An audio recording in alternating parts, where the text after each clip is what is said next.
O desejado de todas as nações. Capítulo 1.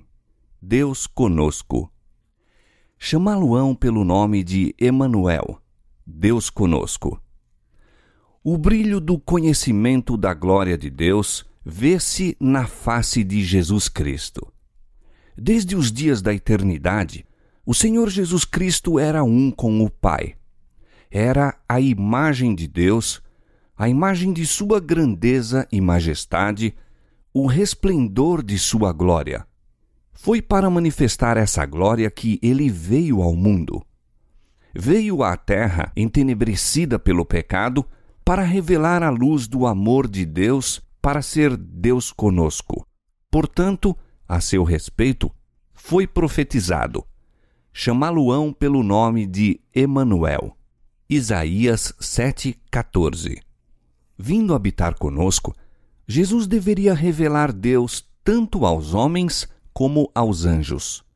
Ele era a palavra de Deus, o pensamento de Deus tornado audível.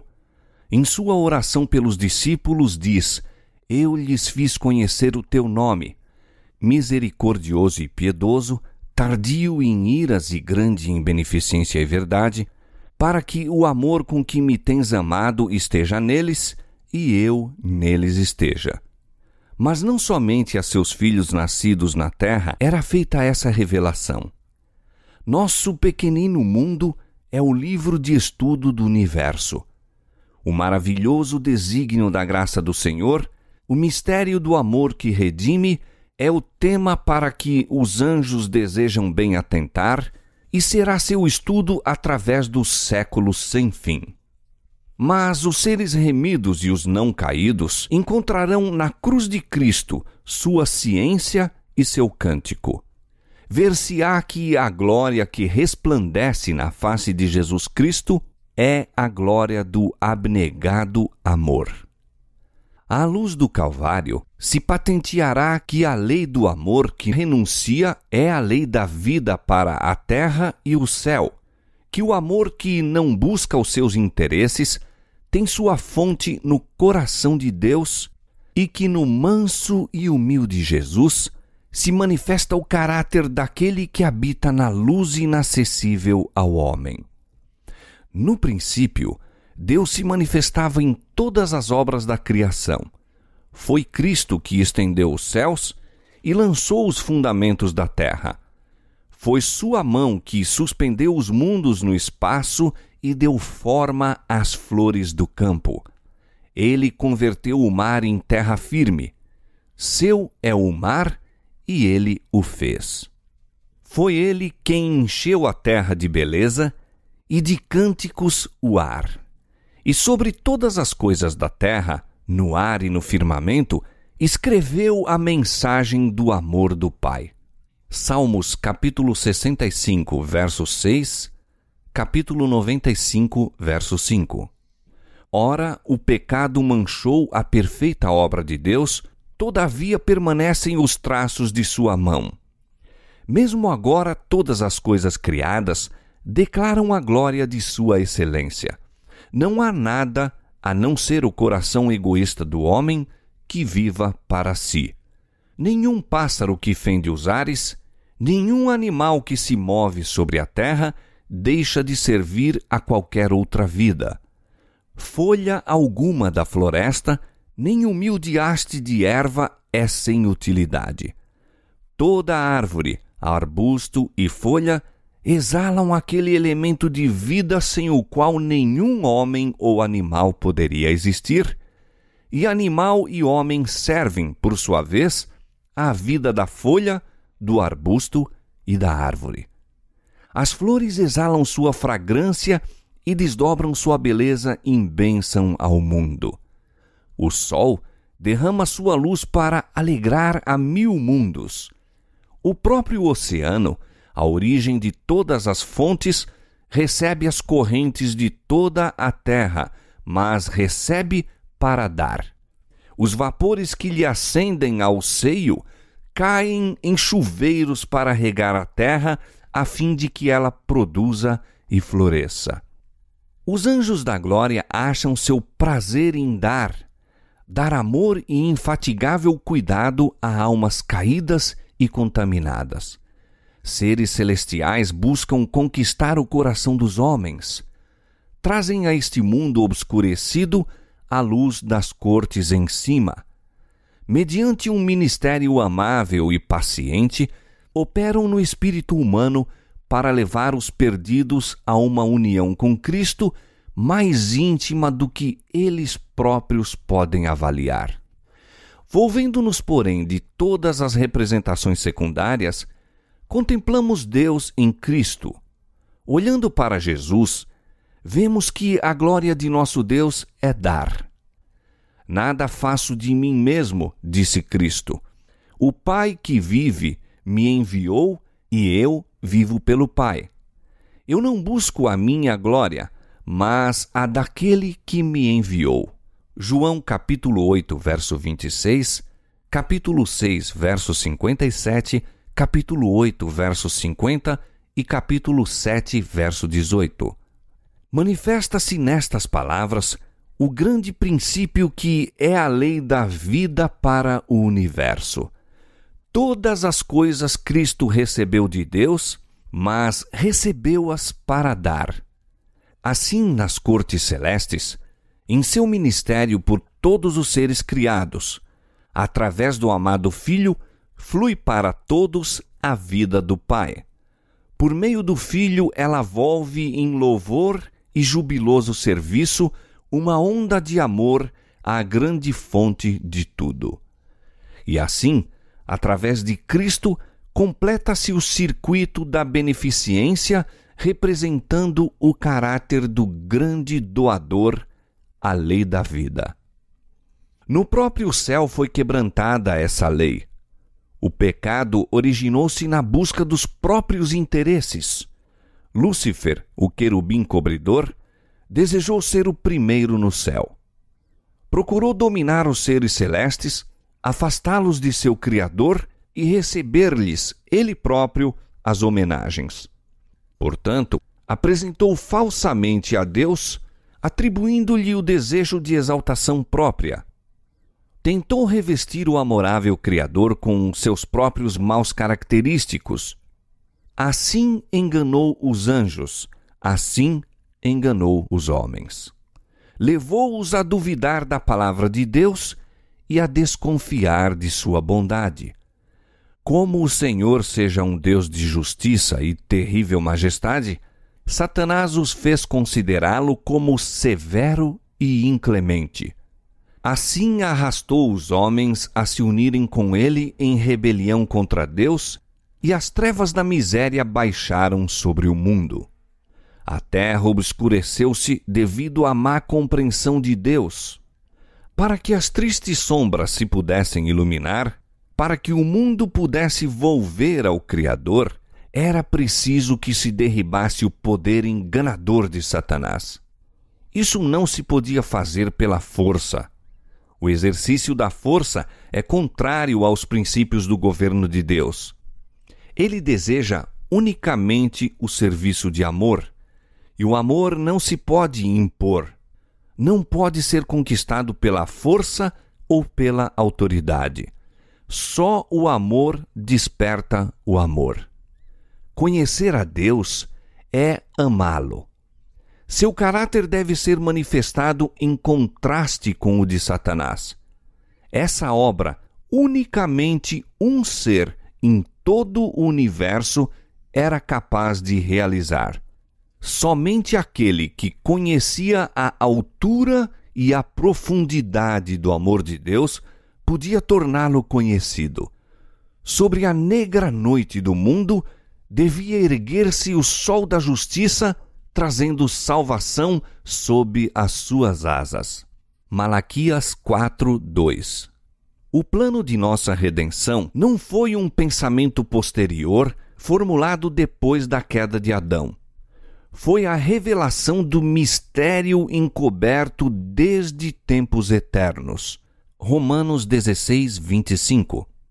Foi um desdobramento dos princípios que têm sido, desde os séculos da eternidade, o fundamento do trono de Deus. Desde o princípio, Deus e Cristo sabiam da apostasia de Satanás e da queda do homem mediante o poder enganador do apóstata. Deus não ordenou a existência do pecado, previu-a, porém, e tomou providências para enfrentar a terrível emergência. Tão grande era seu amor pelo mundo que concertou entregar seu Filho unigênito para que todo aquele que nele crê não pereça, mas tenha a vida eterna. João 3,16. Lúcifer dissera: subirei ao céu, acima das estrelas de Deus exaltarei o meu trono. Serei semelhante ao Altíssimo. Isaías capítulo 14, versos 13 e 14. Mas Cristo, sendo em forma de Deus, não teve por usurpação ser igual a Deus, mas aniquilou-se a si mesmo, tomando a forma de servo, fazendo-se semelhante aos homens. Filipenses capítulo 2, versos 6 e 7. Foi um sacrifício voluntário. Jesus poderia haver permanecido ao lado de seu Pai, poderia haver retido a glória do céu e as homenagens dos anjos, mas preferiu entregar o cetro nas mãos de seu Pai e descer do trono do universo a fim de trazer luz aos entenebrecidos e vida aos que estavam prestes a perecer. Cerca de 2000 anos atrás, ouviu-se no céu uma voz de misteriosa significação saída do trono de Deus. Eis aqui venho. Sacrifício e oferta não quiseste, mas corpo me preparaste. Eis aqui venho. No rolo do livro está escrito de mim, para fazer, ó Deus, a tua vontade. Hebreus capítulo 10, versos 5 a 7. Nestas palavras, anuncia-se o cumprimento do desígnio que estivera oculto desde tempos eternos.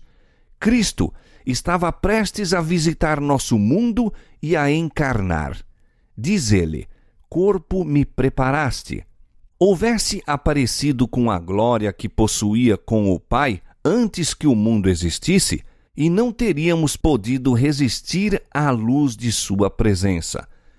Para que a pudéssemos contemplar e não ser destruídos, a manifestação de sua glória foi velada. Sua divindade ocultou-se na humanidade, a glória invisível na visível forma humana.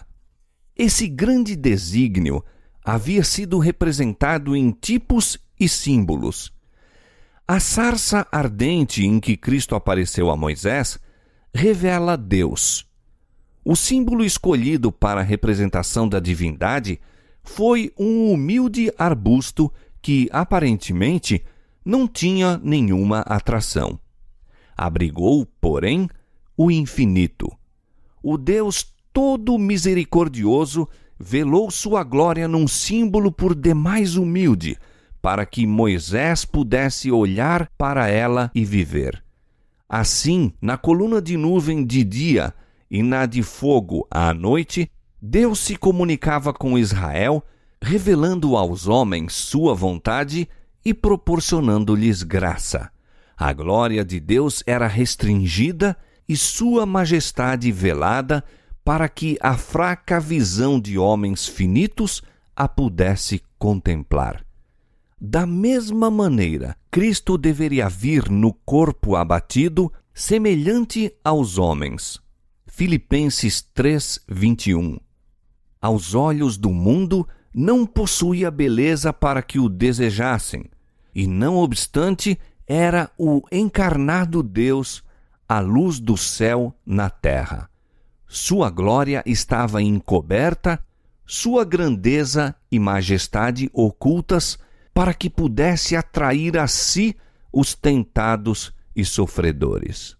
Deus ordenou a Moisés acerca de Israel: e me farão um santuário e habitarei no meio deles. Êxodo 25, 8. E habitou no santuário, no meio de seu povo. Durante toda a fatigante peregrinação deles no deserto, o símbolo de sua presença os acompanhou. Assim, Cristo estabeleceu seu tabernáculo no meio de nosso acampamento humano.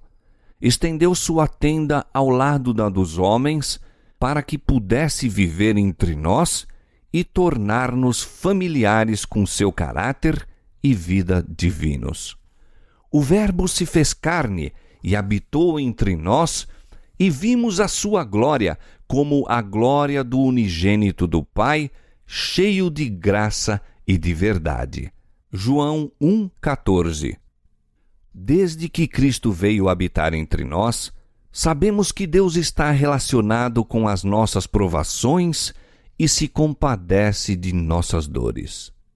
Todo filho e filha de Adão pode compreender que nosso Criador é o amigo dos pecadores, pois em toda doutrina de graça, toda promessa de alegria, todo ato de amor, toda a atração divina apresentada na vida do Salvador na terra, vemos Deus conosco. Satanás apresenta a divina lei de amor como uma lei de egoísmo. Declara que nos é impossível obedecer-lhe aos preceitos. A queda de nossos primeiros pais, com toda a miséria resultante, ele atribui ao Criador, levando os homens a olharem a Deus como autor do pecado, do sofrimento e da morte. Jesus devia patentear esse engano. Como um de nós, cumpria-lhe dar exemplo de obediência. Para isso, tomou sobre si a nossa natureza e passou por nossas provas. Convinha que em tudo fosse semelhante aos irmãos.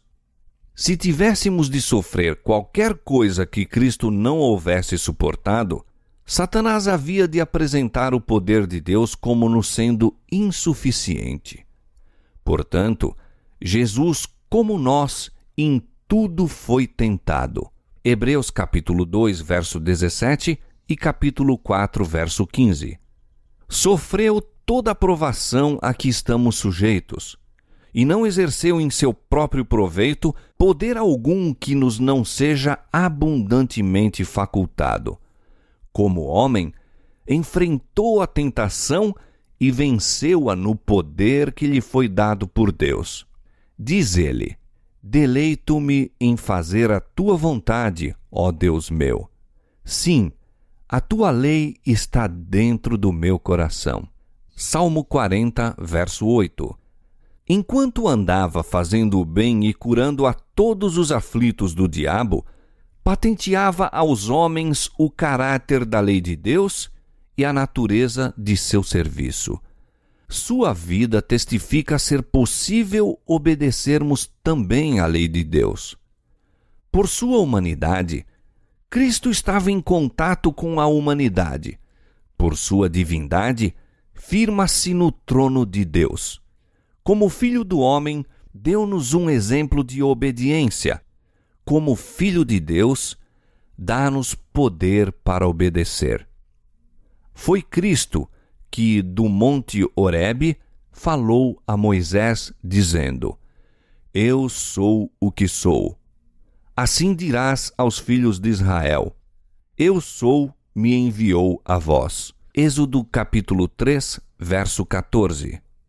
Foi esse o penhor da libertação de Israel. Assim, quando ele veio semelhante aos homens, declarou ser o Eu sou. O infante de Belém, o manso e humilde Salvador, é Deus manifestado em carne. 1 Timóteo capítulo 3, verso 16. A nós nos diz: Eu sou o bom pastor. Eu sou o pão vivo. Eu sou o caminho, a verdade e a vida. É-me dado todo o poder no céu e na terra.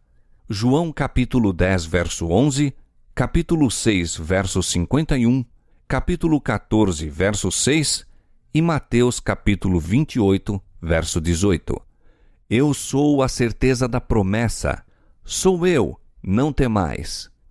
Deus conosco é a certeza de nossa libertação do pecado, a segurança de nosso poder para obedecer à lei do céu. Baixando a tomar sobre si a humanidade, Cristo revelou um caráter exatamente oposto ao de Satanás. Desceu, porém, ainda mais baixo na escala da humilhação. Achado na forma de homem, humilhou-se a si mesmo, sendo obediente até a morte e morte de cruz. Filipenses 2:8. Como o sumo sacerdote punha de parte suas suntuosas vestes pontificais e oficiava no vestuário de linho branco do sacerdote comum, assim Cristo tomou a forma de servo e ofereceu sacrifício, sendo ele mesmo o sacerdote e a vítima. Ele foi ferido pelas nossas transgressões e moído pelas nossas iniquidades. O castigo que nos traz a paz estava sobre ele. Cristo foi tratado como nós merecíamos para que pudéssemos receber o tratamento a que ele tinha direito. Foi condenado pelos nossos pecados, nos quais não tinha participação, para que fôssemos justificados por sua justiça, na qual não tínhamos parte. Sofreu a morte que nos cabia, para que recebêssemos a vida que a ele pertencia.